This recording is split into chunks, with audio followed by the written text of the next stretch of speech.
जमीन महसूल कायद्यामध्ये मोठे बदल करण्यात आले। आता बिगर कृषी वापरासाठी जिल्हाधिकाऱ्यांकडून स्वतंत्र परवानगी घेण्याची आवश्यकता संपली असून आता नॉन अग्रिकल्चर परवानगी घेण्याची सुद्धा गरज राहणार नाहीये।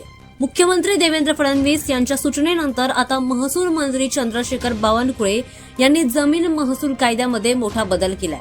आता अकृषक कर आकारला जाण्याची सोय पूर्णपणे रद्द करण्यात येते। जमीन मालकांना फक्त एकर कमी रूपांतरण अधिमूल्य भरावं लागेल। या रकमेच्या भरपाईनंतर जमीन अकृषक वापरासाठी रूपांतरित केली जाऊ शकते। याशिवाय सनद घेण्याची गरज देखील संपली आहे। बांधकाम आराखडा मंजुरी मिळाल्यास त्यालाच NA मानलं जाईल। यामुळे आता जमीन रूपांतर प्रक्रिया जलद, सोपी आणि पारदर्शक देखील होईल।